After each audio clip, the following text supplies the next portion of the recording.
In this video, we will discuss the UK spouse visa requirements in 2024 for both out-of-country and in-country applications, including spouse visa extensions. As an OISC-regulated UK immigration law firm that has helped more than 3,000 partners with their UK partner visa applications, we're very well placed to discuss this. Before we discuss each requirement in turn, it is important first to discuss what we mean when we say UK spouse visa. Importantly, a UK spouse visa is for applicants who have a partner who is a British or Irish citizen, has indefinite leave to remain or settled status, or has settled status under the EU settlement scheme, or has a partner with one of these. The applicant is always the non-UK partner that wants to obtain the spouse visa. Whether the UK partner, otherwise known as the sponsor, is helping by completing the online application form and gathering the relevant documents does not change this. The visa will be valid for 33 months if the applicant is applying from outside the UK and 30 months if the applicant is applying from inside the UK. And we'll discuss whether you'll be making an application from outside or from inside the UK too, so don't worry if you're not sure about that yet. A UK spouse visa can lead to indefinite leave to remain, otherwise known as ILR, and British citizenship. And if the applicant gets a UK spouse visa, unlike those in the UK on a fiancé visa, there will be no restrictions on being able to work in the UK. Will we be applying from outside or inside the UK is one of the most common questions that we see in the YouTube's comments box, so we will quickly address that now. This is something that is crucial to know because the application process is different, the requirements are different, and the fees that you will have to pay are different. If the applicant, the person applying, does not have any UK visas, or if they're in the UK as a visitor, they must make the application from outside the UK.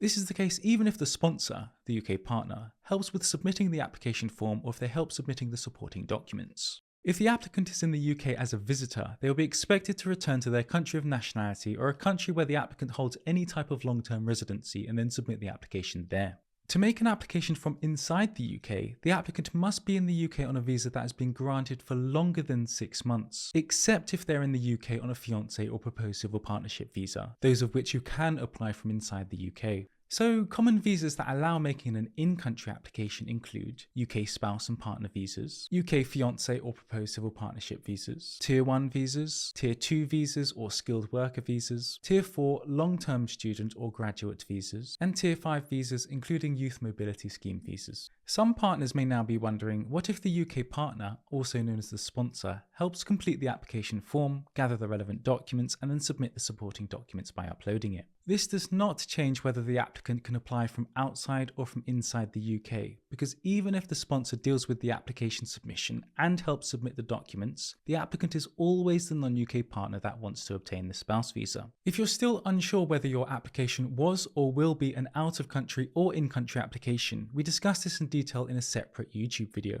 This video will discuss the spouse visa requirements for both in-country and out-of-country applications. The final bit of housekeeping is to mention that you should learn the requirements before you even consider submitting the application. And this is because it's normally the case that the requirements must be met on the date that you submit the application by paying the Home Office fees on the online application.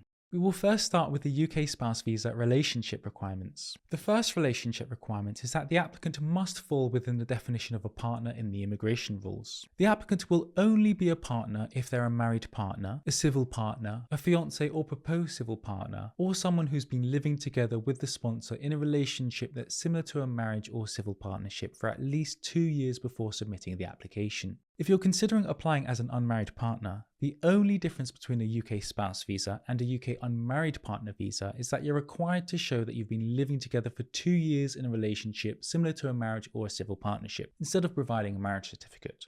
As we discussed in our Partner Visa Common Mistakes YouTube video, however, this has a relatively high threshold, and we'll keep the discussion to that video for now. If you and your partner are married or in a civil partnership when you submit the application, it's important to know that the marriage or civil partnership must be valid under the law in force in the relevant country where the marriage or civil partnership took place. So, for example, if you married in Denmark, this is fine as long as the marriage is legally recognised by Denmark. The second relationship requirement, as we previously discussed, is that the sponsor of the application, otherwise known as the UK partner, must be 1. A British or Irish citizen, or 2. Present and settled in the UK, or the sponsor must be one of these. The third, fourth, and fifth requirements are that you both must have met in person, you and your partner must be aged 18 or over when the online application is submitted, and you both must intend to live together permanently in the UK. The intention to live together permanently in the UK requirement is worth elaborating on here. Firstly, you will not generally be expected to provide supporting documentation to show that you intend to live together in the UK permanently. Rather, it is ordinarily implied because of you submitting the spouse visa application. This requirement tends to only be problematic if there's information in the application that calls into question your intention to live together in the UK, such as one partner mentioning that they intend to relocate overseas. Secondly, you should know that the intention to live together requirements will apply to each of the applications up to and including the indefinite leave to remain application. So if you anticipate that one or both partners will spend some time overseas before applying for indefinite leave to remain, this requirement may require careful planning. The standard route to indefinite leave to remain via the partner visa route involves 1. Submitting the first partner visa application, 2. Submitting the first partner visa extension using the FLRM application form where another 30 months leave will be granted. This partner visa extension should generally be submitted within the 28-day period before the partner visa or leave expires. And then 3, the indefinite leave to remain or ILR application. So if the applicant and/or sponsor have spent a significant amount of time outside the UK after being granted the first partner visa application but before the ILR application, this can call into question the intention to live together permanently in the UK requirement when you submit either the first partner visa extension or the ILR application.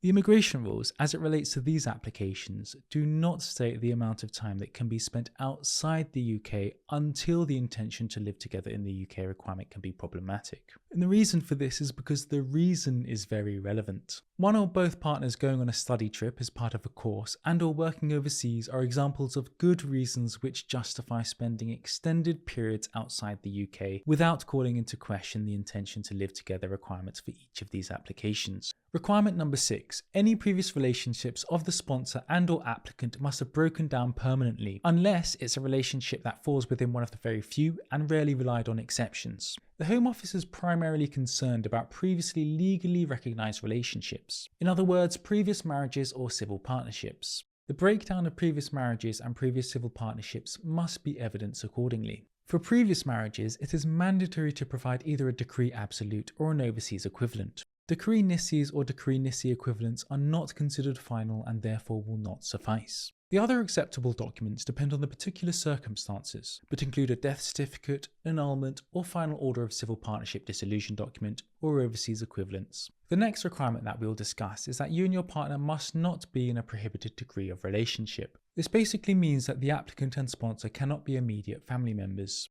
This is the list of the prohibited degrees of relationships. If this requirement concerns you, feel free to pause this video to have a longer look.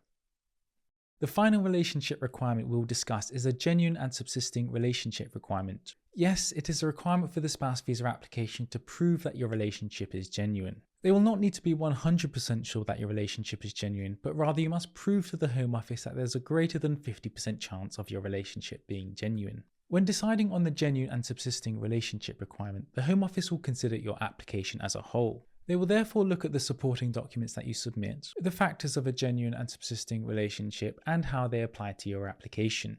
Regarding the supporting documentation that you submit, partners often submit as many relationship documents that they think are relevant. Despite this, we know from my colleagues who worked in the Home Office that a lot of these, such as letters from family or friends, money transfers, social media logs, and gift invoices, are in fact completely disregarded by Home Office caseworkers. This is not to say that all relationship documents tend to be disregarded by the Home Office. Letters of support discussing the development of your relationship, for example, are often very good to submit. But the reality is that the genuine relationship requirement is decided more in light of the relevant factors of a genuine and subsisting relationship than the documents that you submit. Common examples of documentation that is given no or very little weight include hotel bookings, flight tickets, money transfers, statement from family or friends, social media posts, wedding invites, and receipts. Home Office caseworkers will consider, among other things, whether you've cohabited, whether you've visited each other's home country and family, whether you share financial responsibilities, and whether you have children. So if you're watching this and are slightly anxious about the fact that only a few of these apply, or if none of these apply, this is not necessarily problematic. In fact, it's fairly common for partners not to have cohabited before submitting their first partner visa application. Often, applicants will not share any substantial financial responsibilities, such as a shared mortgage or a joint bank account, and not having children is certainly not going to go against you. Another main consideration is how long you've known each other. On this point, the Home Office guidance does not specify a minimum length of time that you and your partner must have known each other or have been in a relationship with each other. In fact, many applicants from certain countries first meet on their wedding day and then submit the UK spouse visa application shortly after. This is not necessarily problematic because Home Office caseworkers are instructed to take into account cultural considerations. The genuine and subsisting relationship requirement is a requirement that causes a lot of partners anxiety, but fortunately this is not a requirement that tends to be problematic. Rather, it's the financial requirement that tends to cause issues with spouse visa applications, as we'll discuss later on in this video. The genuine and subsisting relationship requirement tends to only be problematic where the applicant and/or sponsor have a questionable immigration history, or if they've only met in person once or twice very briefly and there are no cultural considerations that would be relevant. We will now discuss the UK spouse visa English language requirement and the numerous ways that you can satisfy this requirement. Firstly, if the applicant is aged 65 or over when the application is submitted, the English language requirement will automatically be met. Secondly, if the applicant has a majority English-speaking nationality, the English language requirement will also automatically be met. The majority English-speaking nationalities are listed here. The only thing that you'll have to do if the applicant has one of these nationalities is to submit their passport that shows this. Thirdly, if the applicant already has an academic bachelor's, master's or PhD awarded in the UK, the degree certificate can be submitted to satisfy the English language requirement, as long as the certificate shows 1. The applicant's name, 2. The title and date of the award, and 3. The name of the awarding institution. The fourth way to satisfy the English language requirement is to have an English-taught academic bachelor's, master's or PhD that was awarded outside the UK. Academic qualifications awarded outside the UK, unlike qualifications awarded from inside the UK, must be accompanied by documentation from ECTIS, which was previously known as UK NARIC. The documentation required from ECTIS depends on the country in which the qualification was awarded. If the qualification was awarded in one of the countries listed here, you will only need to obtain ECTIS documentation confirming that the qualification meets or exceeds the recognised standards of a bachelor's, master's or PhD in the UK. There's no need to acquire documentation from ECTIS stating that the qualification was taught or researched in English at or above the necessary level, as it will be assumed that this requirement has been met. The required documentation will change if the qualification was not awarded in one of these countries. In such a case, you must provide 1. Documentation from ECTIS which confirms that the qualification meets or exceeds the recognised standards of a bachelor's, master's or PhD in the UK, and 2. Documentation from ECTIS which confirms the degree was taught or researched in English at or above the required English language level, which is A1 for the first partner visa application and A2 for the partner visa extension after at least 30 months in the UK. The fifth way to satisfy the spouse visa English language requirement is to pass a secure English language test, which is otherwise known as a CELT. The first thing that must be stressed is that any English language test will not suffice. Rather, the English language test must be a secure English language test. Secure English language tests were introduced several years back as a response to dodgy English language test centres selling English language tests without testing the applicant's English language ability. So, secure English language tests, or CELTs, are essentially English language tests that are approved by the Home Office and are taken at Home Office approved English language test centres. This is the list of the current secure English language tests. The IELTS Life Skills test is very commonly relied on and is the one that we most commonly recommend. Not only are all IELTS Life Skills tests taken at Home Office approved test centres, but a lot of test guidance can be found online and in local bookstores worldwide. Unless you have a specific reason to do so, we do not generally recommend taking the IELTS for UK VI tests, which are essentially IELTS for UK Academic and IELTS for UK VI General Training tests. And this is because of two reasons. Firstly, we've seen that those who intend to book the IELTS for UK VI tests sometimes book a non-secure English language test version, which are similarly named. This is one of the most common causes of refusal due to the English language requirement. For example, this is an IELTS for General Training Test certificate that was taken at a Home Office approved test centre. Since this contains a UK VI number, this test certificate type is fine to rely on. This is an IELTS academic test certificate for a test that was not taken at a Home Office approved test centre. The certificate looks almost identical to a secure English language test certificate, except it does not contain a UK VI number. Secondly, you are only required to sit a test that assesses the applicant's ability in speaking and listening. This test, along with a few other tests that were previously listed, also unnecessarily assesses reading and writing. So in this list here, you can see tests ranging from A1 being the lowest level to C2 being the highest level. If the applicant is applying for their first spouse visa, a minimum level of A1 will be required. This is the case even if the first spouse visa application is being made from inside the UK. If the applicant is applying to extend their first spouse visa after 30 months in the UK, then a minimum level of A2 will be required. To save money and time, if the applicant's English language ability is good enough, you may decide to arrange an A2 or B1 secure English language test for the first partner visa application and then reuse this in subsequent applications. If an applicant sits an A2 test for their first spouse visa application, they can normally rely on this test for their first UK spouse visa application and their spouse visa extension application. If an applicant sits a B1 level test for their first spouse visa application, they can normally rely on this test for their first spouse visa application, their spouse visa extension application, the indefinite leave to remain application, and the British naturalisation application if the applicant chooses to apply for that. So some of you may be wondering, the official gov.uk website told me that the secure English language tests are only valid for 2 years. Why then can they be relied on in the subsequent applications? The answer to this is found in paragraph 32D of Appendix FMSE, which states that if the Home Office has already accepted it as part of a successful previous partner visa application, the decision maker will accept that certificate or result as valid if it was past its validity date. We will make 2 final points regarding secure English language tests. Firstly, YouTube is a great resource to help identify whether the applicant should be able to pass the A1, A2 or B1 tests in speaking and listening. Since the secure English language tests typically cost between £150 to £200 per test attempt, passing it the first time will save you money and time.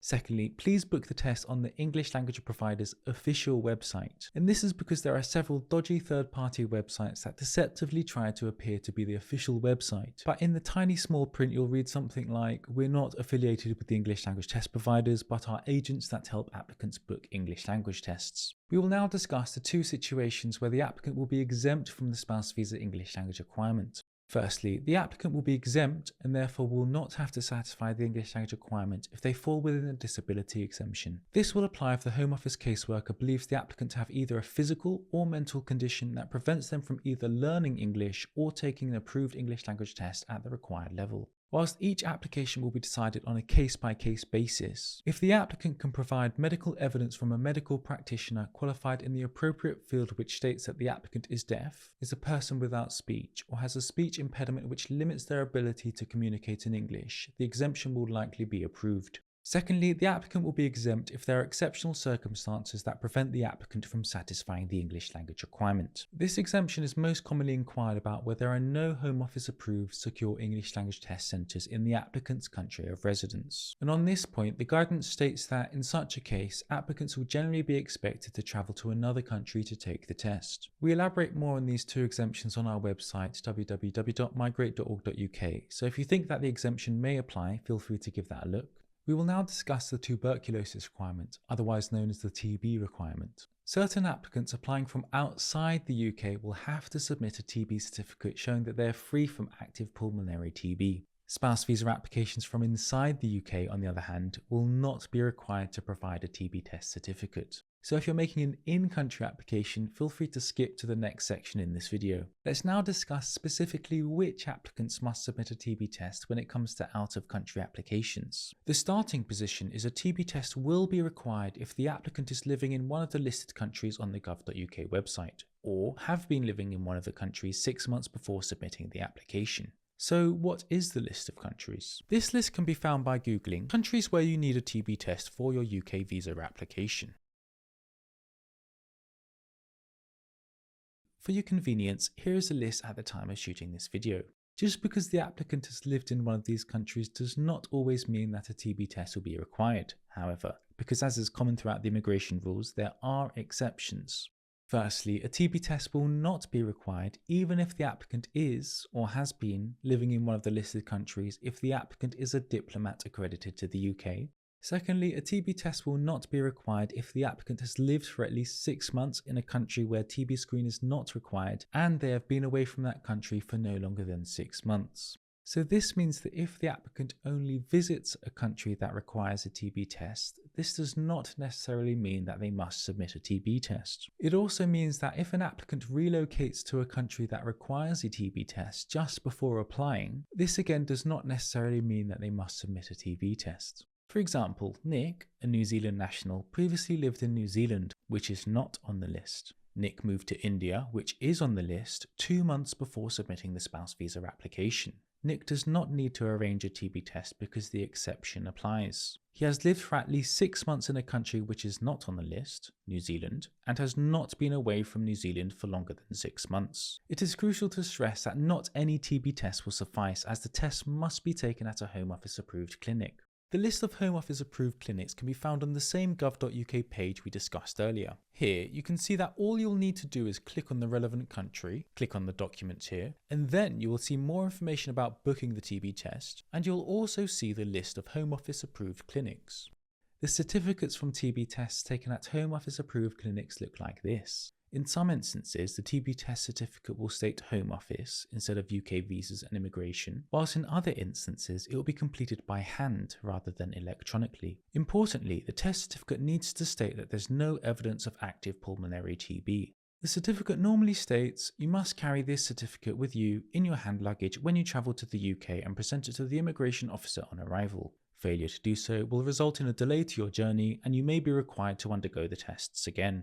Whilst the applicant should bring the TB document to the airport if it was required in the first place, it is very rare for the immigration officer on arrival to request to see it. TB test certificates are valid for 6 months. However, the only date the TB test needs to be valid is when you submit the application by paying the Home Office fees. Therefore, it does not matter if the TB test has expired when the applicant attends the visa centre appointment, and it does not matter if the TB test has expired when the applicant arrives in the UK. Finally, it's worth noting that sponsors are never required to take TB tests. The TB test requirement can also apply to dependent children that are applying, and it's only the first out-of-country spouse visa application that can require a TB test. None of the extension applications will require a TB test. We will now discuss the adequate accommodation requirement for UK spouse visas. This requirement requires you to submit documentation that shows that there will be adequate accommodation without recourse to public funds for the applicant, sponsor, and any dependent children, if relevant. So when does there need to be adequate accommodation? For out-of-country applications, the documents must show that there's adequate accommodation when the applicant arrives in the UK. For in-country applications, the documents must show that there's adequate accommodation for when the application is decided. This accommodation must be accommodation which the family own or which they occupy exclusively. So if the applicant and/or sponsor owns UK accommodation, this aspect of the requirement will be fine. But what does occupy exclusively mean here? Occupy exclusively does not mean that the whole property must be owned by the applicant and/or sponsor, but rather that there must be at least one part of the accommodation for the exclusive use of the family as sleeping accommodation. Therefore, it's fine if you rent or rely on a family or friend's accommodation just for the purpose of satisfying the adequate accommodation requirement. In fact, relying on a friend or family member's accommodation just for the application is commonly done, for good reason. It will not normally tie you down to a financial contract. There are commonly no or minimal costs associated with this, and the friend or family member is ordinarily happy to help you by providing you with the required documentation. However, just because there is at least one part of the accommodation that is for the exclusive use of the family as sleeping accommodation does not suffice alone. This is because the accommodation cannot be overcrowded. When considering whether the accommodation will be overcrowded, we must first consider the number of rooms available as sleeping accommodation, not the number of bedrooms the accommodation currently has. Kitchen and bathrooms cannot be counted as rooms available as sleeping accommodation here, whilst reception or living rooms can. We must then consider the listed number of people permitted to sleep in the accommodation without it being overcrowded. So, for example, if there are 2 rooms available as sleeping accommodation, and there are 3 people that will be residing in the accommodation, the starting point is that it will not be overcrowded. I use the words starting point because when it comes to this table, everyone is not treated equally here. The age of the persons is relevant as children under a year old are not counted, whilst children aged between 1 and 10 are counted as half a person. Whether the persons in the accommodation are a couple and the person's gender are listed as relevant in the Home Office guidance. Furthermore, the Home Office guidance states that the accommodation cannot contravene public health regulations. With this being said, this is not something that tends to be problematic. Rather, it will only really be problematic if the Home Office caseworker has reason to believe that the accommodation contravenes public health regulations. I've personally been involved with more than 3,000 partner visa applications and I've not once seen this to be an issue. The final thing worth noting regarding the adequate accommodation requirement is that the accommodation cannot be prospective. This essentially means that you will be required to provide documentation when you submit the application showing that there will be adequate accommodation in place. You cannot simply state, "We will arrange the accommodation once the visa has been granted." We will now discuss the UK spouse visa financial requirement. If you're preparing and submitting the applications yourselves, this is certainly something that you want to focus on, as the financial requirement is the most common cause for spouse and partner visa refusals. We will start by discussing some important general financial requirement principles that partners often overlook. Firstly, unlike the genuine relationship requirement, the financial requirement is an objective standard. In other words, it is largely a box-ticking exercise to not only show that you earn enough money or have enough cash savings, but also that each of the document-specific immigration rules are met. An application that evidences employment income of £1 million per year is as good as an application which evidences employment income £1 above the required amount. And being able to evidence a very high income will not make up for not satisfying the other requirements, such as the relationship or accommodation requirement. Also, where one source of income satisfies the financial requirement alone, it is not necessary to evidence other sources of income. In fact, doing so will only increase the requirements that you will have to familiarise yourself with, as well as increase the number of supporting documents that you will have to provide. For example, Luke receives a gross annual income of £50,000 from his employer. He's been employed for 7 months. Neither Luke nor his family own shares of the employing company, and Luke also receives £100,000 per year from being a self-employed sole trader. Luke would likely be better off only evidencing his employment income here, as evidencing self-employment income is often much more burdensome than evidencing employment income. Furthermore, when employment income is combined with self-employment income, this changes the employment income calculation and requirements, as we'll discuss later on in this video. Another thing worth noting here is that the only time that the financial requirement needs to be met is when the application is submitted by paying the Home Office fee, which is known as the date of application. So if you rely on employment income and cash savings to satisfy the financial requirement, but then quit that job and spend all of the cash savings one day after submitting the application, this does not technically affect the application.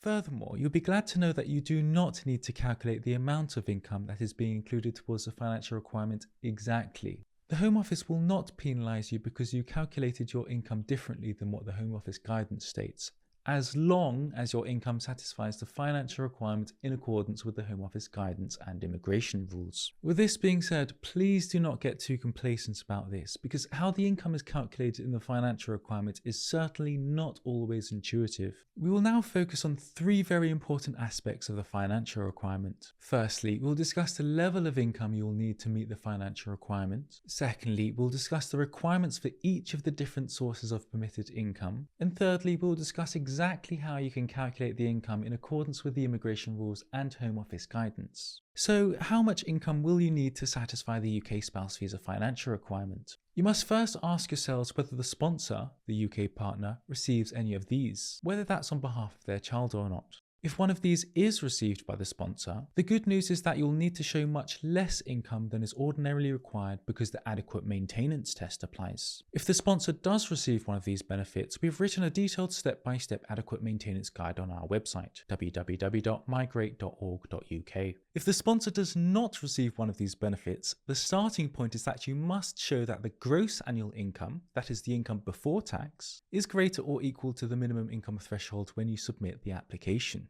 Since the minimum income threshold applies to most applications, this video will assume that the sponsor does not receive one of these benefits. So, as of shooting this video, the minimum income threshold is currently under a lot of scrutiny. Firstly, on 4th of December 2023, it was announced that the minimum income threshold is set to increase from £18,600 to £38,700 in spring 2024. However, it has since been announced that the minimum income threshold will be raised incrementally in stages. In spring 2024, the minimum income threshold will be raised from £18,600 to £29,000. On the 21st of December 2023, the gov.uk website stated that the minimum income threshold will subsequently be raised to the 40th percentile of earnings for jobs at the skill level of RQF3, which is currently £34,500, and the 50th percentile of earnings for jobs at the skill level of RQF3, which is currently £38,700. Exact dates have not yet been provided. £29,000 is expected to take effect in spring 2024, whilst £38,700 is expected to take effect in early 2025. So, the current understanding is that applications submitted by paying the Home Office fee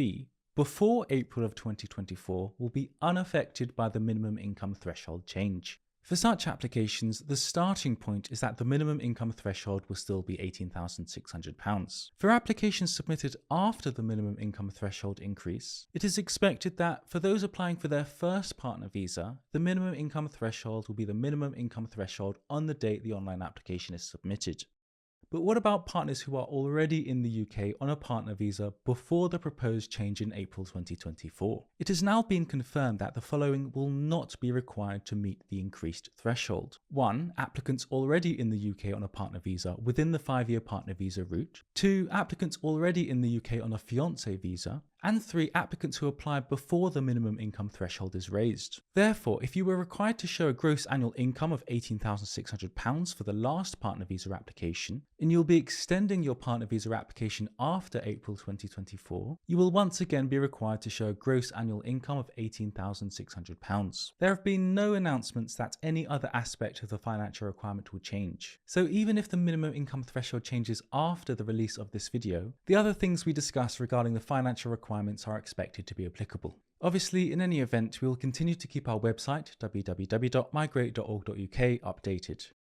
This table shows how dependent children applying will affect the minimum income threshold. You'll note that for applications that have to meet the new increased minimum income threshold, the number of dependent children applying will not affect the minimum income threshold. For applications that do not have to meet the new increased minimum income threshold, the current guidance states that an additional £3,800 is required for the first child sponsored in addition to the partner, and an additional £2,400 for each further child. If this changes in the future, we will update the YouTube description and our website, migrate.org.uk, to reflect this. Let's address the question, when will dependent children also be applying? As this is not something that is always clear to partners. Firstly, if you have children who are British or Irish citizens or have settled status, then this will not affect the minimum income threshold figure, as they will not be applying as part of the UK spouse visa application.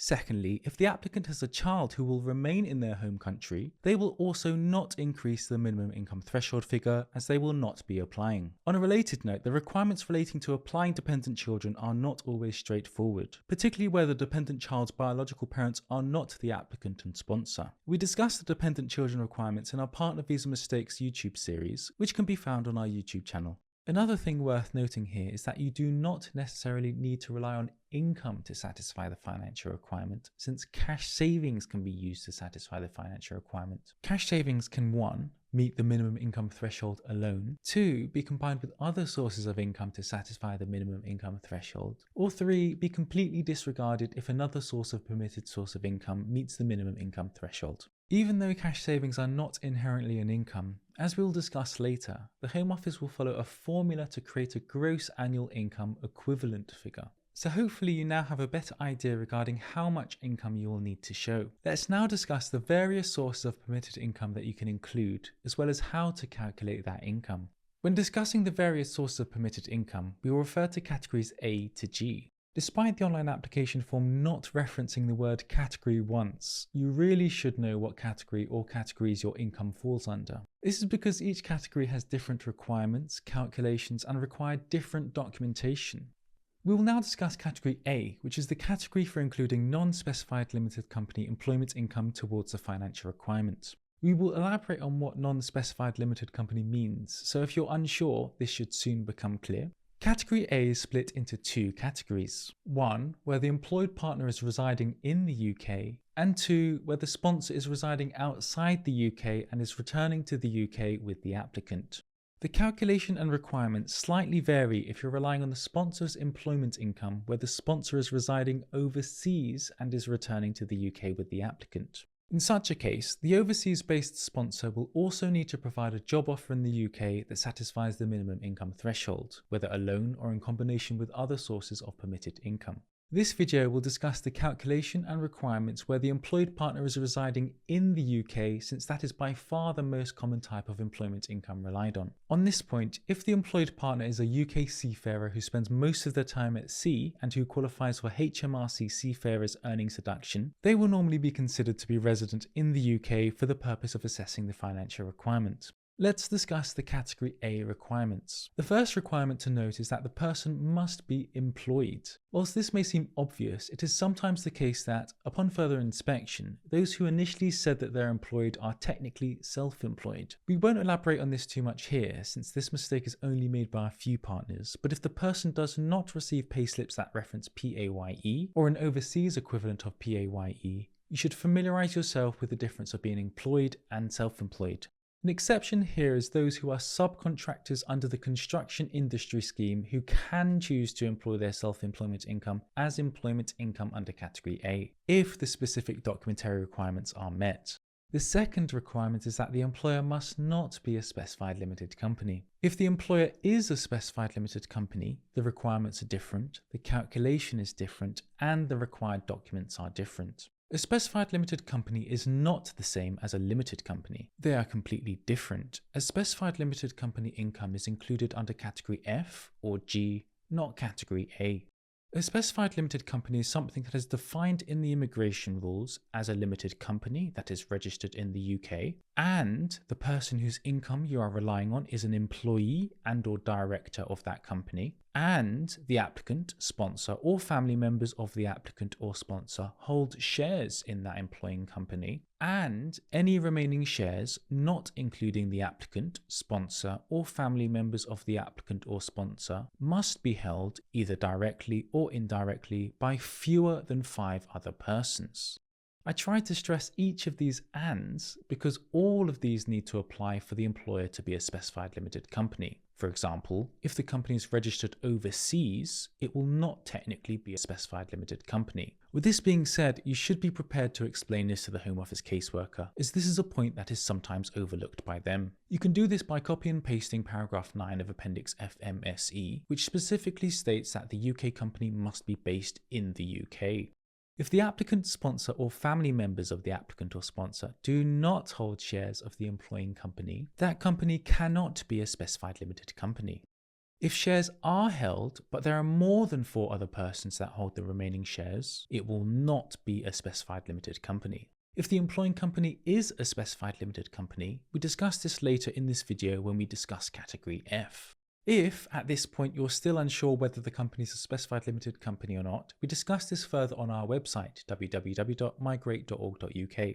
The third requirement is that the person must have been employed for 6 months or longer when the application is submitted. If the person will have been employed for fewer than 6 months when the application is submitted, you should then look to Category B. And this is the case even if the employment will have been held for longer than 6 months when the applicant attends the visa centre, since the important date is, again, the date the online application is submitted. Fourthly, applicants can include their employment income if they're in the UK and working legally. The implication of this is that for out-of-country applications, applicants cannot include their employment income towards the financial requirement. This is the case even if they earn a lot overseas or have a job offer in the UK. For in-country applications, this means that most applicants can include their employment income towards the financial requirement.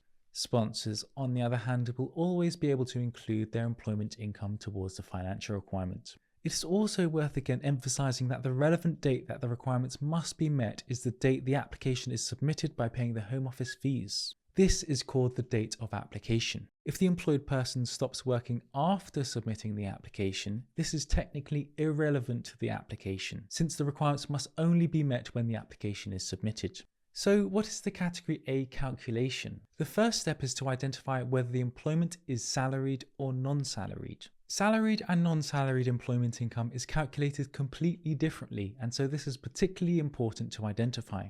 Salaried employment normally involves the employee receiving a contractual fixed basic amount per year, such as £22,000 per year. In addition to the fixed basic amount, the employee can earn overtime, bonuses, commission, and the like. On the other hand, non-salaried employment normally involves the employee receiving payment based on the hours or days worked, for example £17 an hour or £350 a day. In addition to the standard pay based on the amount worked, non-salaried employees can receive commission, bonuses, and overtime. The salaried-non-salaried distinction is not always clear-cut, but payslips are often very helpful here. This is an example of a salaried payslip. This payslip shows a basic monthly pay of £3,213.46 and a bonus of £1,466. The basic monthly pay figure here, which again in this payslip is £3,213.46, tends to stay the same month after month until the employee receives a pay rise or pay cut. The bonus figure here tends to vary month after month. This is an example of a non-salaried payslip. Here you can see the words hourly pay, and importantly, the other payslips that cover the 6 months before submitting the application show that this hourly pay figure varies month after month. To calculate salaried employment income under Category A, first gather the payslips that cover the 6 months before submitting the application. Then identify the payslip that shows the lowest total gross pay. You can take into account the basic pay, overtime, commission-based pay, payments to cover travel time, bonuses, and skills and UK location-based allowances. For example, using this example here, since we're concerned about the total gross pay, the relevant figure here will be £4,679.46. We are not concerned about the PAYE and national insurance deductions, and we are not concerned about the net pay. You should then multiply the lowest total gross pay figure by 12 if the payslips are monthly payslips, or by 52 if the payslips are weekly payslips. Since this is a monthly payslip, £4,679.46 multiplied by 12 is £56,153.52. Therefore, if the visa application is evidenced correctly, this £56,153.52 figure is the figure that can be relied on to satisfy the financial requirement. If the figure that you reached here is above the minimum income threshold, all is well. If the figure you reached here falls short of the minimum income threshold, you can use the longer calculation method to see if the minimum income threshold is met. And this relates to the earlier point that, whilst you must ensure that the minimum income threshold is met, you do not ordinarily need to calculate the exact amount includable. First, multiply the lowest total basic gross pay, as seen in the payslips covering the 6 months before submitting the application, by 12 if monthly payslips are received, or by 52 if weekly payslips are received. Going back to this payslip, this will be the £3,213.46 figure, not the £4,679.46 figure. The figure that you reach here will be the gross annual basic salary that can be included in the financial requirement. The second step is to total the overtime, bonuses, commission-based pay, payments to cover travel time, and skills and UK location-based allowances as shown in the payslips which cover the 6 months before submitting the online application. Step 3 involves dividing the figure reached in step 2 by 6 and then multiplying this by 12. And then step 4 involves adding this figure to the gross annual basic pay figure reached in step 1. Again, most partners can skip this more convoluted calculation, since it will only be in a tiny minority of instances where the first calculation discussed will not satisfy the financial requirement, but satisfied using this calculation. To calculate non-salaried employment income under Category A, the first step will be to gather the payslips that cover the 6 months before submitting the application, and then total the gross amount received. Here you can include the standard basic pay, for example the £17 an hour, commission-based pay, overtime, payments to cover travel time, bonuses, and skills and UK location-based allowances. For example, this table shows the total monthly gross pay as seen on the monthly payslips that cover the 6 months before submitting the application. These 6 figures total £17,000. Step 2. Divide this figure by 6, regardless of whether the payslips are issued weekly or monthly. £17,000 divided by 6 is £2,833.33. And then finally, step 3 will require you to multiply this figure by 12. £2,833.33 multiplied by 12 is £33,996.96. It is this figure that is the amount includable as non-salaried employment income under Category A. If maternity, paternity, adoption or sick pay has been received in the 6 months before submitting the application, there is greater flexibility regarding the calculation of the gross annual income that you can include towards the financial requirement. In such a case, you'll be able to choose the relevant period for calculating employment income to be either the 6 months before submitting the application, as is standard, or the 6 months before the commencement of the maternity, paternity, adoption, or sick pay. We discuss this in more detail on our website, migrate.org.uk. Category A employment income can be combined with other Category A employment income. For example, if the person is employed by 2 employers, both of whom have employed the person for 6 months or longer when the application is submitted, employment income from both employers can be included. Similarly, for in-country applications, if both the applicant and sponsor are employed for 6 months or longer when the application is submitted, the applicant's and sponsor's employment income can be included under Category A. It can be combined with non-employment income under Category C, cash savings under Category D, pension income under Category E. We discuss these other sources of income later in this video. Category A employment income can also be combined with specified limited income and self-employment income as a sole trader under Category F. However, this will change the calculation and relevant period for including the employment income. We discuss this later in our video when we discuss Category F incomes. Category A employment income cannot be combined with Category B employment income. In such a case, both employment incomes must be included under Category B. We will now discuss non-specified limited company employment income in the UK under Category B. Like Category A, Category B is split into 2 categories. 1, where the employed partner is residing in the UK, and 2, where the sponsor is residing outside the UK and is returning to the UK with the applicant. This video will discuss the calculation and requirements where the employed partner is residing in the UK, since that is by far the most common type of employment income relied on. In short, Category B is for employees who have been employed for fewer than 6 months when the application is submitted. It is also for employees who will have been employed for longer than 6 months when the application is submitted, but do not meet the financial requirement under Category A. Again, if the financial requirement is met under Category A, feel free to ignore Category B. The Category B requirements, for the most part, are similar to Category A. First, the person must be employed. Second, the employer must not be a specified limited company.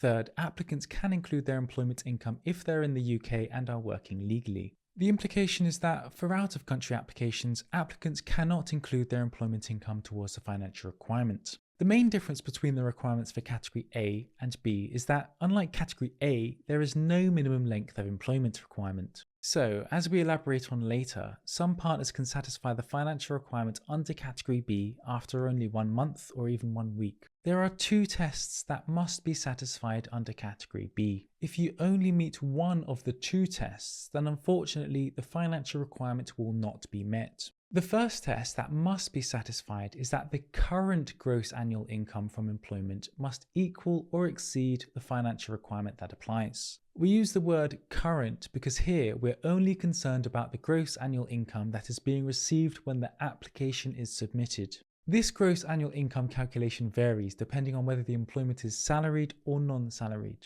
For salaried employment, you should multiply the total gross employment income from the most recent payslip that is being submitted before the submission of the application by 12 if monthly payslips are issued, or by 52 if weekly payslips are issued. For non-salaried employment, you should follow the following 3 steps. Step 1. Total the gross employment income received since employment started up to a maximum period of 12 months. Step 2. Divide this number by the number of months if monthly payslips are issued, weeks if weekly payslips are issued, or by days if daily payslips are issued since employment started.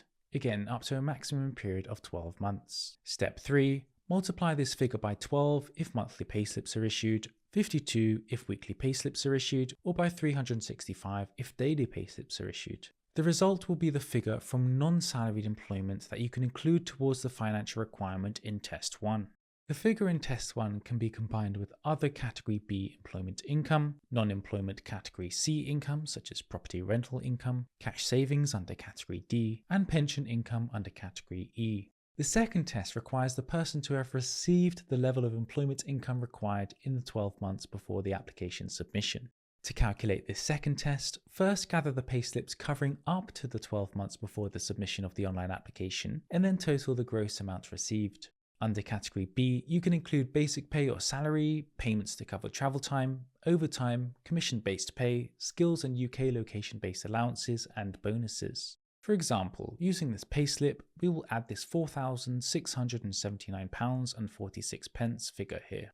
Please note that we're not concerned with the deductions and we're not concerned with the net pay figure.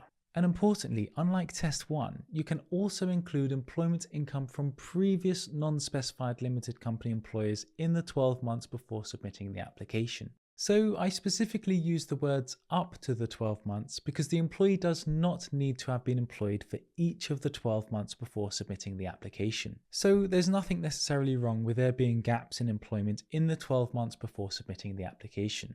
Furthermore, unlike Category A, which requires the person to have been employed for 6 months when submitting the application, Category B has no requirement relating to a minimum length of employment. Rather, the employee must be employed when the application is submitted and must provide at least one payslip. So technically, for particularly high earners, it is possible to satisfy Category B by only relying on 1 week's employment if weekly payslips are issued, or by only 1 month's employment if monthly payslips are issued. For example, Jane has been employed for only 1 month in the previous 12 months. She receives £480,000 per year, and her first monthly payslip totals £40,000. This payslip meets part 1 of the 2-part test because it shows that her current gross annual employment income is greater than the minimum income threshold that applies to her. This payslip also meets part 2 of the 2-part test because this payslip shows that she received more than the minimum income threshold in the 12 months before submitting the application. Part 2 of the Category B test can be combined with other Category B employment income, non-employment Category C income such as property rental income, and the gross amount of pension income received in the same 12-month period under Category E. Importantly, cash savings cannot be combined with Part 2 of the test, only Part 1. So, if you do not satisfy the financial requirement combining employment income under Category B with cash savings under Category G, partners often get around this by waiting until the employed partner has been employed for 6 months and then combine employment income with Category A with cash savings under Category D, since there is no such restriction regarding being able to combine cash savings. We will now discuss specified limited company income. The first requirement to include specified limited company income towards the financial requirement is that the company that provides the income must be a specified limited company. We discussed the specified limited company definition earlier on in this video. To quickly summarize this definition again, a specified limited company is where all of the following apply. The company is a limited company registered in the UK, and the person whose income you're relying on is an employee and/or director of the company, and the applicant, sponsor, or family members of the applicant or sponsor hold shares in the employing company, and any remaining shares, not including the applicant, sponsor, or family members of the applicant or sponsor, must be held either directly or indirectly by fewer than 5 other persons. If you're still unsure whether the company is a specified limited company or not, you may want to check out our specified limited company article on our website, which, among other things, provides you with a step-by-step account you can follow to identify whether the company is a specified limited company or not. The second requirement is that the specified limited company must have had 1 full financial year. And this is because you'll be required to provide company-related documentation, such as accounts and business bank statements specifically relating to 1 full financial year. If the specified limited company does not have 1 full financial year, the 2 options are normally 1. Rely on another source of income to satisfy the financial requirement, or 2. Wait until 1 full financial year has passed and then submit the application if the financial requirement is met. The third requirement is that the most recent full financial year should be a 12-month financial year. Whilst UK limited companies normally have a 12-month financial year, there are some cases where the company's financial year is not 12 months, particularly in the first year of trading, as the first financial year can sometimes be shorter or longer than 12 months long. If the specified limited company's most recent financial year is not 12 months, this may be problematic depending on the Home Office caseworker you're assigned, as 12 months is specifically mentioned in the Home Office guidance. Therefore, in such a case, you can 1. Ask the accountant if the accounting year can be changed to a 12-month financial year. 2. Wait until the specified limited company's most recent financial year is 12 months. Or 3. Rely on another source of permitted income to satisfy the financial requirement. Or 4. Submit the application despite the most recent financial year not being 12 months. The most important factor regarding whether this will be problematic or not will again be the Home Office caseworker that you're assigned. If the financial year is fewer than 12 months, this is less likely to be problematic. Whilst if the financial year is longer than 12 months, this is more likely going to be problematic. The next requirement that we will discuss is that there must be ongoing receipt of employment and/or dividend income since the specified limited company's most recent full financial year ended. If you're not able to show that there is ongoing receipt of employment and/or dividend income, for example, if the company has since been liquidated, you will not technically be able to include the income from the specified limited company. The fifth requirement is that if the company is not required to produce annual audited accounts, which is the case for the vast majority of specified limited companies, the company will need an accountant, since you will also need to provide an accountant certificate of confirmation, which is something that we discuss further on our website, migrate.org.uk.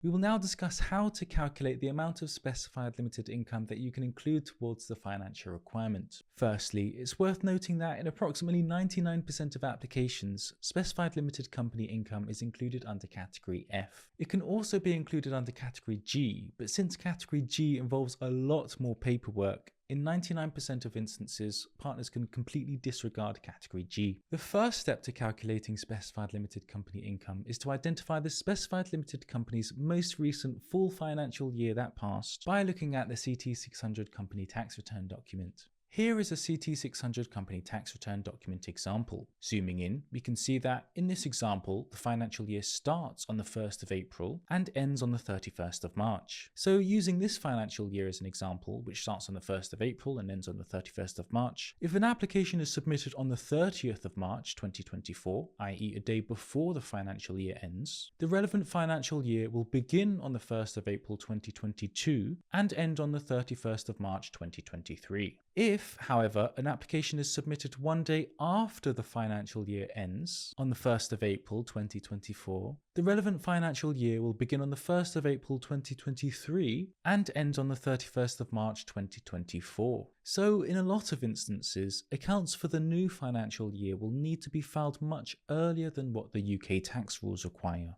The second step requires you to total the gross amount of employment income that was received in the financial year that you identified in step 1. If the person also received dividend income that was declared during or in respect of the relevant financial year, that income received can also be included. So the words "or in respect of" means that the dividend income does not actually need to have been received during the relevant financial year. Rather, it is fine if it was received after the relevant financial year, but before the application is submitted. Since this goes against the general approach in the immigration rules, which requires the income to be received in the relevant financial period, if you choose to rely on income that was received after the relevant financial year ended, but before the application was submitted, you should make it clear to the Home Office caseworker that this is permitted by citing paragraph 9DI of Appendix FMSE and by highlighting the words "or in respect of." The total of the employment and dividend income, as previously discussed, is the amount that you can include towards the financial requirement under Category F, if everything is evidenced correctly. So, for small business owners, it's commonly the case that the business owner takes money out of the business when and as they need it, and then lets the accountant deal with the accounts and how those payments are labelled. Since it's the accountant's job to make these payments as tax efficient as possible, we commonly see that they can be creative and label payments as something other than salary or dividends, such as the repayment of a director's loan. The amount of employment and dividend income you're relying on should be made clear in your application, as it is only these two types of income that can be included in your application. If the financial requirement is met under Category F, feel free to ignore Category G completely, as it involves submitting much more paperwork. Whilst Category F is based on the company's most recent full financial year, Category G is based on the company's two most recent full financial years and not only requires documentation relating to 2 financial years, but it will also require you to calculate the mean average of the employment and dividends that was received in the 2 most recent full financial years. What about combining specified limited company income with other sources of income? Specified limited company income under Category F can be combined with non-specified limited company employment income, other non-employment income under Category C such as property rental income, and pension income under Category E. However, when specified limited company income is combined with other sources of income, the relevant financial period for the other source of income generally changes to match the same period as the specified limited company income. For example, this table shows the amount of specified limited company income received. The numbers 13 to 1 here relate to the number of months before submitting the online application. The months 13 up until 2 are highlighted in orange because that is the specified limited company's most recent full financial year, and thus is the amount that can be included towards the financial requirement. Month 1 here will be irrelevant regarding the amount that can be included towards the financial requirement, as it's outside the most recent full financial year. If we total up months 13 to 2 here, this will mean that £15,000 specified limited company income can be included towards the financial requirement. For non-specified limited companies under Category A, the relevant period will generally be the 6 months before submitting the online application. However, when you combine specified limited company income with non-specified limited company income, in this example it will only be months 13 to 2, i.e. the relevant period for the specified limited company income, which are relevant when determining the amount of non-specified limited company income that can be included towards the financial requirement. And this is because when you combine specified limited company income with other sources of income, the general rule is that the relevant period changes to match the specified limited company's relevant period. An implication of this is that other specified limited company and self-employment income as a sole trader, partner, or franchise can only be combined when the relevant financial period is the same. Specified limited company income under Category F cannot be combined with cash savings and sources of income which are not still a source of income when the application is submitted. Continuing with the example of combining specified limited company income with non-specified limited company income, here you can see that the non-specified limited company income stopped becoming a source of income 4 months before submitting the online application. Therefore, in this instance, as the non-specified limited company employment income is not being received when the online application intends to be submitted, the non-specified limited company income cannot be included towards the financial requirement. Let's now discuss other non-employment income. Other non-employment income, which is included under Category C, comprises of numerous types of income, a list of which you can see here. Unlike employment and self-employment income, both the sponsor and applicant can include this income towards the financial requirement for out-of-country and in-country applications. Let's discuss the other non-employment income requirements under Category C. There are 2 general mandatory requirements. Firstly, the relevant asset on which the income is based on must be in the name of the applicant, sponsor, or both jointly. Secondly, the relevant asset on which the income is based must be held or owned when the application is submitted by paying the Home Office fees. So if, for example, you want to rely on property rental income but you sold the house that was being let out, that income will not be able to be included towards the financial requirement. This does not mean that the asset needs to have been held for 12 months before submitting the application, however. For example, if the property was held for 5 months before submitting the application and generated rental income for those 5 months, income from those 5 months can be included towards the financial requirement. Each of the Category C sources of income can come with additional requirements which can be found in Appendix FM 1.7 and Appendix FMSE. The general rule for these, an exception being maintenance grants and stipends, is that you can include the gross amount received in the 12 months before submitting the application. Each of the Category C sources of income can have further peculiarities regarding the calculation, of which are discussed further in Appendix FM 1.7. For example, regarding property rental income, the amount generally includable is the gross amount of property rental income received in the 12 months before submitting the online application, before the deduction of any management fees. Category C can be combined with employment income under Category A and B, other non-employment income under Category C, cash savings under Category D, pension income under Category E, specified limited company income under Category F and G, and self-employment income as a sole trader, partner, or franchise under Category F and G. Please note, however, as we discussed earlier in the video, when Category C income is combined with Category F, the relevant period of the Category C income changes to the Category F relevant period. We will now discuss relying on cash savings for UK spouse visa applications, which is included under Category D. There are 3 different types of cash savings applications. 1, where cash savings have been held for at least 6 months when the application is submitted. 2, where cash savings have been held for fewer than 6 months when the application is submitted, but are the proceeds of a sale of property that took place within the 6 months before submitting the application. And 3, where cash savings have been held for fewer than 6 months when the application is submitted, but there has been a liquidation or transfer of investments, stocks, shares, bonds, or trust funds within the 6 months before submitting the application.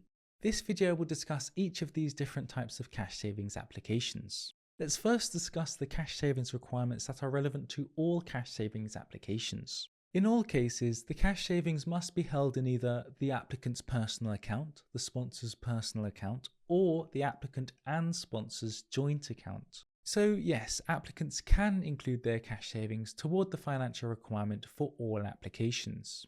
The immigration rules, however, do not state that the cash savings can be in the applicant or sponsor's account, which is a joint account with someone other than the applicant or sponsor.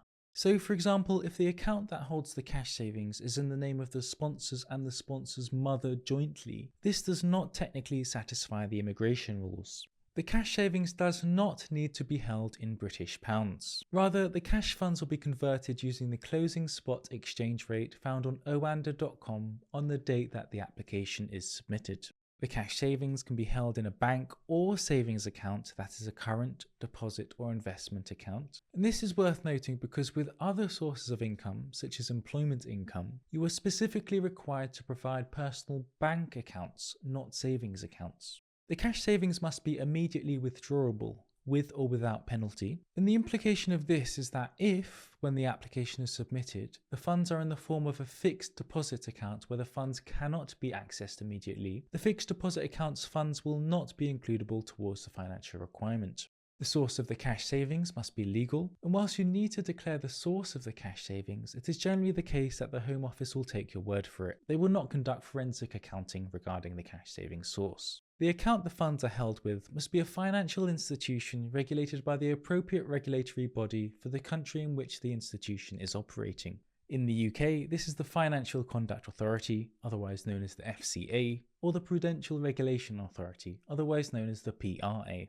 The Home Office doesn't list the relevant bodies for the other countries, so if you're relying on an overseas account, it will be your responsibility to ensure that the relevant body is an appropriate regulatory body. And finally, in all instances, you'll be required to provide regular bank or savings statements. Again, understandably, the Home Office does not elaborate on what a regular statement looks like, but in most situations, this should be rather obvious. The statement will need to identify the account holder or account holders and should have an identifiable account number, should show the name of the financial institution and be complete, meaning that the statements will need to show the relevant information required to establish whether the immigration rules are met. And on this point, please do not redact your statements. So, how does the Home Office calculate the amount of cash savings you can include towards the financial requirement?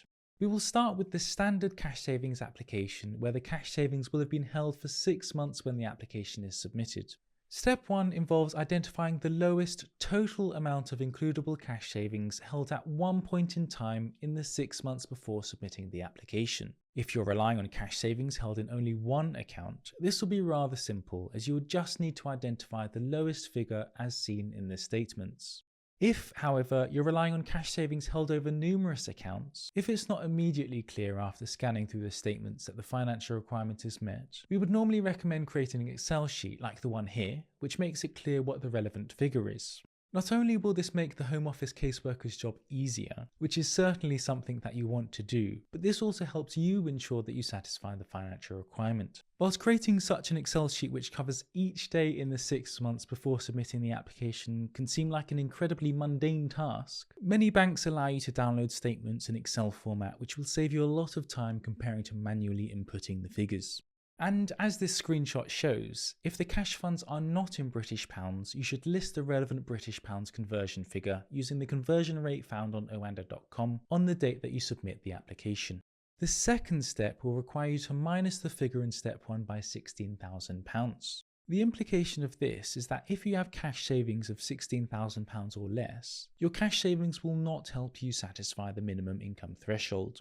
The final step, step 3, will then require you to divide this number by 2.5, assuming you're applying for a spouse or partner visa and not indefinite leave to remain, where this step is not relevant. The figure that you reach here will be the cash savings gross annual income equivalent figure that can be included towards the financial requirement. The second type of cash savings application is where cash savings have been held for fewer than 6 months when the application is submitted, but are the proceeds of a sale of property within the 6 months before submitting the application. The relevant calculation here is not the lowest amount of cash savings held in the 6 months before submitting the application. Rather, the 6-month period will be reduced by the amount of time that passed between the start of the 6-month period and the deposit of the proceeds of the property sale. So, for example, if the deposit of the proceeds of the property sale was received 2 months before submitting the application, to rely on the cash savings from the sale of property, you will only be required to provide personal bank statements or savings statements that cover the 2 months before submitting the application. If ownership of the property was shared with a third party, i.e. someone other than the applicant and/or sponsor, only the proceeds of the sale of the share of the property owned by the applicant, sponsor, or both jointly can be counted.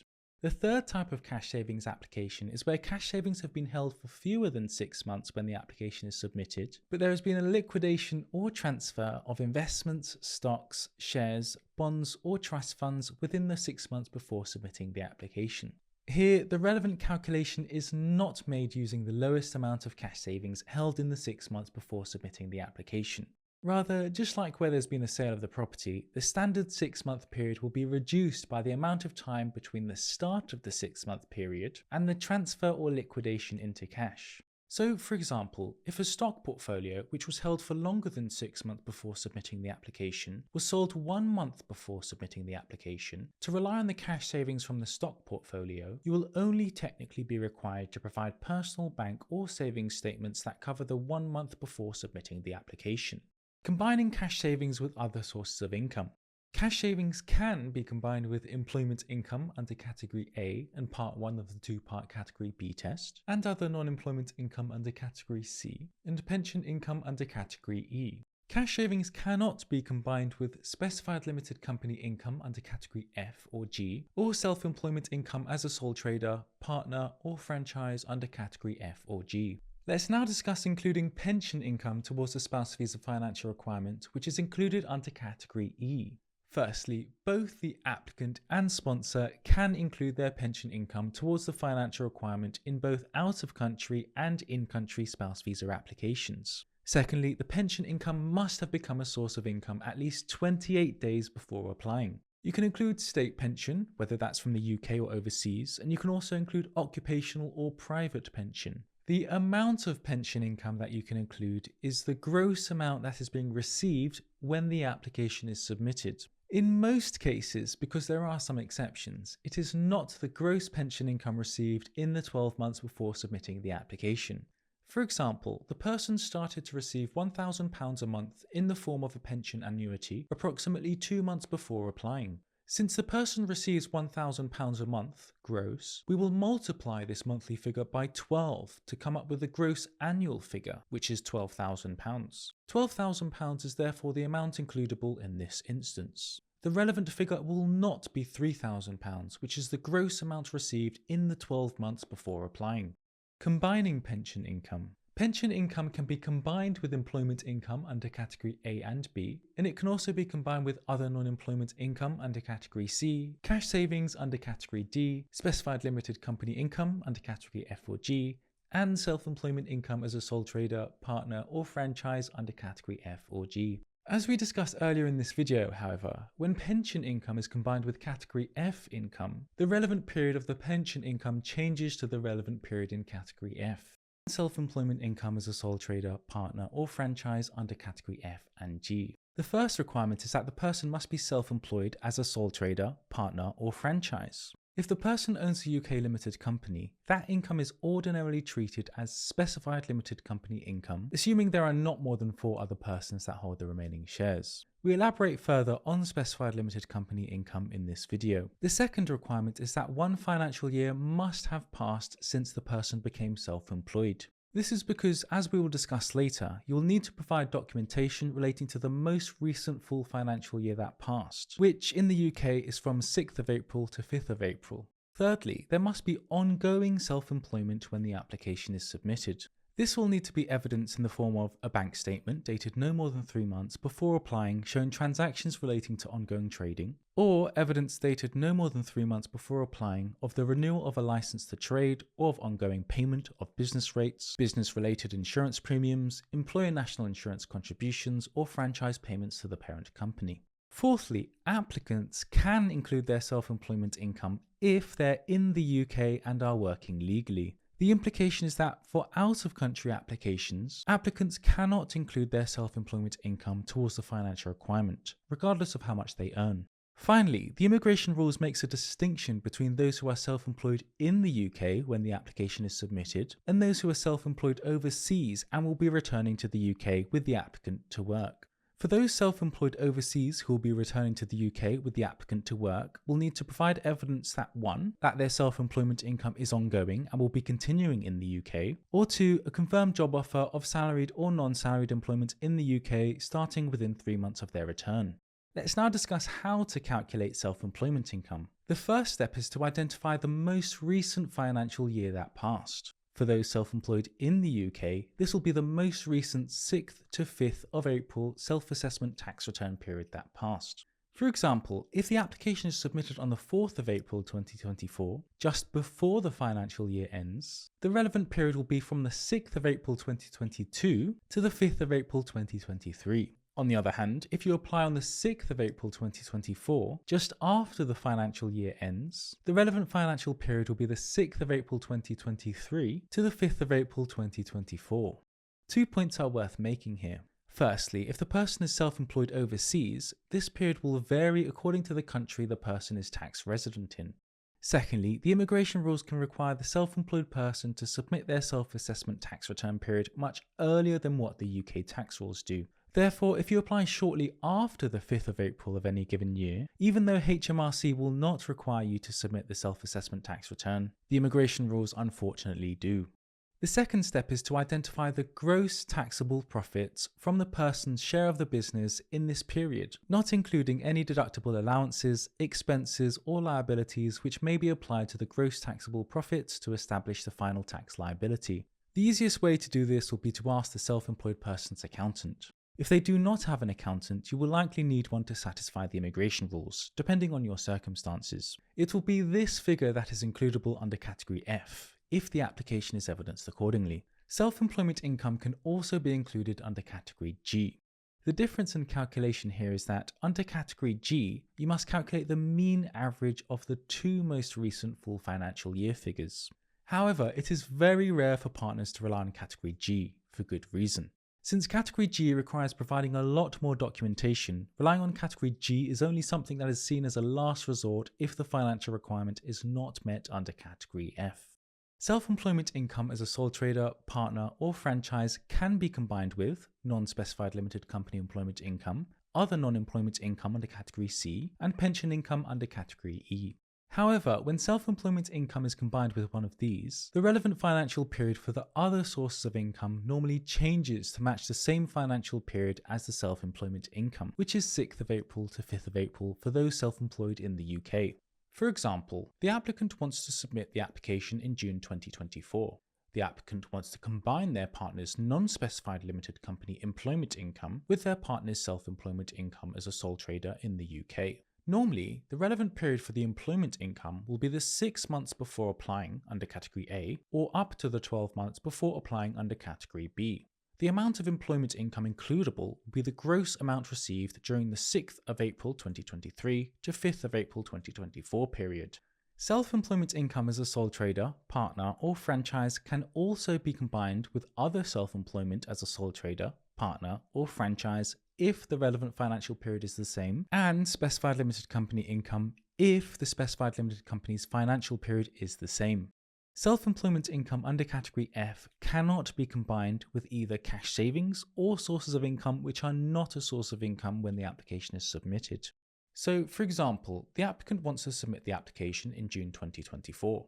They want to combine their partner's non-specified limited company employment income with their partner's self-employment income as a sole trader in the UK. If the employment income stopped becoming a source of income in May 2024, before the application is submitted, the employment income will not be able to be included towards the financial requirement. Let's now address the sources of income that cannot be included in the financial requirement. Firstly, as we discussed earlier, for out-of-country applications, the applicant's employment and self-employment income cannot be included towards a financial requirement. Secondly, the starting point is that income from benefits cannot be included in the financial requirement for UK spouse visas. The exception to this is if the sponsor receives, whether that is on behalf of their child or not, one of the following permitted benefits. As we've previously discussed, if the sponsor does receive one of these benefits, the adequate maintenance test applies, which will only require you to show that your weekly net income, minus housing expenses, is greater or equal to the amount of income support an equivalent British family of your size can receive. Thirdly, loans and credit facilities cannot be included towards the financial requirement. For example, you cannot technically loan £80,000 from the bank and then rely on that as cash savings to satisfy the financial requirement. Fourthly, in nearly all applications, third parties, in other words, people other than the applicant and sponsor, cannot sponsor the spouse visa application just because the financial requirement is not met based on the permitted source of income we have already discussed. For example, a wealthy friend or family member cannot say, "Here are my bank statements showing £1 million, I'm happy to sponsor the applicant's spouse visa application." There are exceptions to this general rule, however. 1. If you have a generous friend or family member who can gift but not loan cash savings, this can be includable towards the financial requirement. You will, however, need to wait 6 months until the cash savings has been held in your account before you can apply relying on the cash savings. For example, on the 1st of January 2024, the sponsor's father gifted the sponsor £200,000 by transferring it to the sponsor's bank account. On 1st of July 2024, 6 months after the date the cash savings were gifted, the sponsor submitted the application. Since the sponsor's personal bank statement shows the sponsor held the cash savings for 6 months, and that the cash savings did not fall below the required level, the financial requirement will be met, if the application is evidenced accordingly. Another exception to the rule that there cannot be third-party sponsorship will apply if there are exceptional circumstances which could render a refusal of the application a breach of Article 8, because it could result in unjustifiably harsh consequences for the applicant, sponsor, or a relevant child.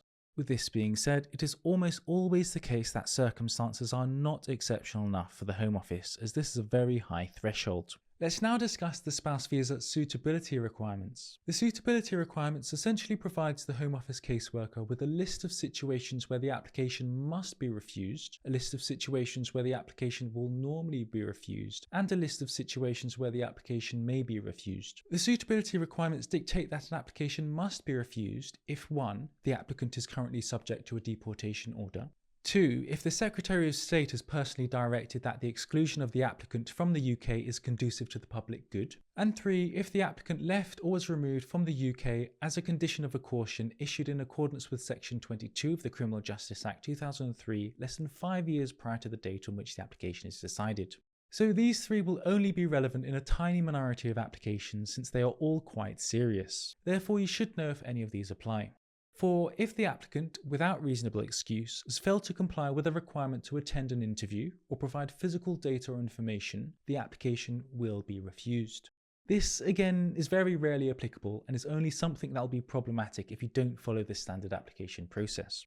5. If the applicant, without reasonable excuse, has failed to undergo a medical examination or provide a medical report where asked or required, the application will be refused. An example here is the tuberculosis requirement, which, as we discussed earlier in this video, is only relevant for certain out-of-country applications. And 6. The application will be refused if the applicant's conduct, character, associations or other reasons is such that the Home Office caseworker thinks that their presence in the UK is not conducive to the public good. So this is one of the criteria that allows the Home Office caseworker to refuse applications for different reasons based on their discretion. It will be clear when a spouse visa application will be refused in some situations, such as when the applicant has been convicted of an offence for which they've been sentenced to a period of imprisonment of at least 4 years. Due to the discretionary nature of the suitability requirements, however, if you're particularly concerned about anything we discuss here, you may decide to speak with a qualified and experienced immigration advisor. Let's now discuss the situations in which the spouse visa application will normally be refused. The application will normally be refused if the applicant has provided false information, representations or documents, or has failed to disclose material facts in relation to the application, whether that's intentionally or unintentionally. Whilst you should absolutely double and triple check your application, you will be glad to hear that simple typos such as misspelling a name or misstating a date of travel are not something that would ordinarily cause refusals. Rather, this depends on the particular facts. Not declaring a previous criminal conviction, for instance, will be an example which could cause an application to be refused. Secondly, spouse visa applications will normally be refused if a maintenance and accommodation undertaking has been requested or required and has not been provided. We've been involved with more than 3,000 partner visa applications, and we've not seen this suitability requirement to cause an issue once. One common question is whether the SU07 sponsorship undertaking form is required for spouse visa applications. This is not a document that is generally required,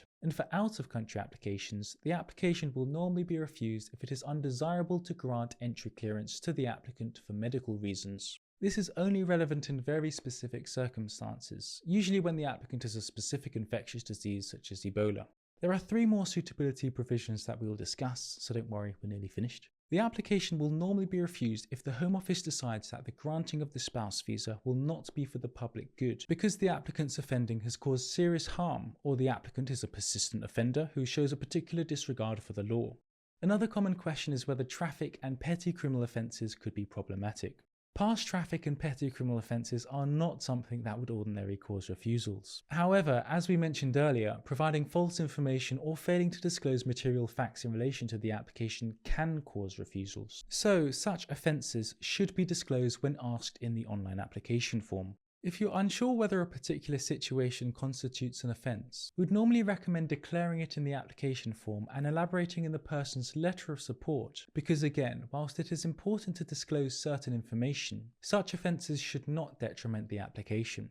However, for some, it's worth noting that the application will normally be refused if the Home Office decides that the granting of the spouse visa will not be for the public good because the applicant has been convicted of or admitted an offence for which they've received a non-custodial sentence or other out-of-court disposal that is recorded on their criminal record within the 12 months before the application is submitted. So, if there may have been such an offence within the 12 months before submitting the application, but if you're not sure whether this constitutes a non-custodial sentence or other out-of-court disposal that is recorded on their criminal record, the best person to speak to regarding this will be a criminal lawyer. And then finally, if the applicant has failed to pay NHS charges amounting to at least £500, or if the applicant has failed to pay litigation costs awarded to the Home Office, the application may be refused. Regarding NHS charges, if you're unsure whether there are outstanding NHS charges amounting to at least £500, you should speak with a relevant clinic or hospital in the UK. And regarding litigation costs, because this is rather serious, you really should be aware if there are any outstanding or not.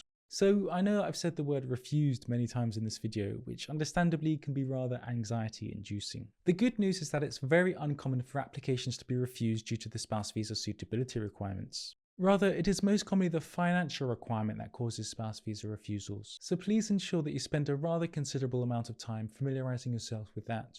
If you found this video helpful and want to see more videos like this, please let us know in the YouTube comments, by liking the video and by subscribing. We have many detailed articles about each of the spouse visa requirements on our website, migrate.org.uk, so you're welcome to check that out. Let us know in the comments what you want us to create videos about in the future, and we will do our best to accommodate as many requests as possible.